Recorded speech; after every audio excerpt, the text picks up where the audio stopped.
The best investor I ever worked with made about $90,000 a year. The worst one I knew pulled in seven figures. I watched the seven-figure guy retire with a boat he couldn't really afford and a house the bank still half-owned. The $90,000 guy just quietly stopped needing to work one day and barely mentioned it to anyone. I spent 25 years watching that exact thing happen. Same industry, same information, completely different endings. And it almost never came down to how much anyone earned. My name's Gray. I worked in finance for a quarter of a century. Not the famous kind. I never had a book, never ran a seminar, never wanted one. I was the guy in the room who kept quiet and paid attention. I did fine for myself doing it, without much noise, while people a lot sharper than me lit their money on fire chasing the next sure thing.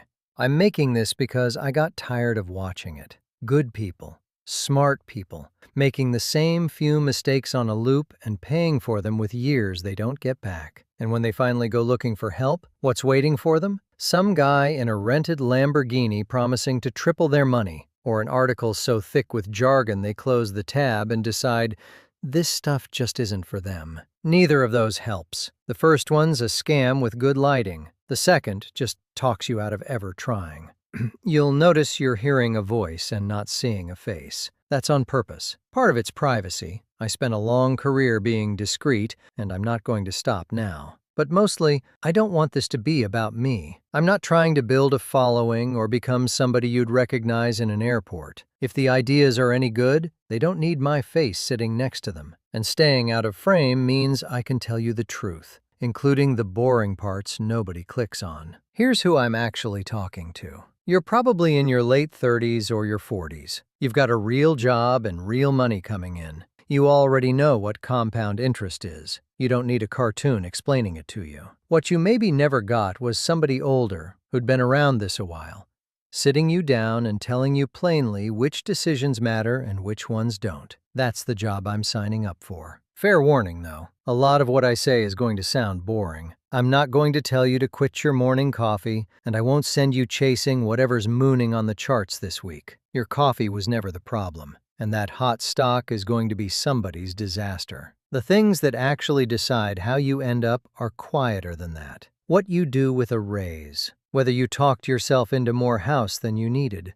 the money sitting in savings that feels safe and slowly isn't, the gap between looking rich and being rich, which turns out to be almost opposite things. I saw that last one up close for years. Guys with the watch and the car and the second home, all of it financed. One bad quarter away from the whole thing folding. And a woman 2 floors up who drove a 15-year-old Honda and could have walked away from work at 50. You'd never have guessed which was which from the outside. That's most of the game, right there. None of what I'll show you is clever, by the way. That's the part people don't want to hear. Building money is mostly repetition, doing a couple of unglamorous things right, over and over, for longer than feels reasonable, while everyone around you keeps hunting for the shortcut. I don't have a shortcut. If that's what you came for, I'd rather you found out now. I've made plenty of these mistakes myself, for what it's worth. I'm not lecturing you from the top of a mountain. I've sat through 2 crashes and a recession with my own money on the line and my stomach in my throat. So when I tell you not to panic and sell at the bottom, it's because I know exactly how the panic feels. And I know what it cost the people who gave into it. One last thing I picked up watching real money up close. The people who actually had it didn't get excited.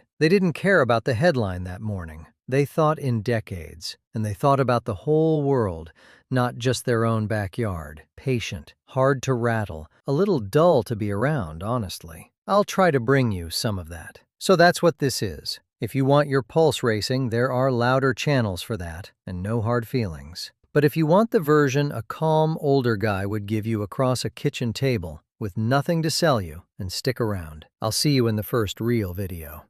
Gray. Money decisions made clear.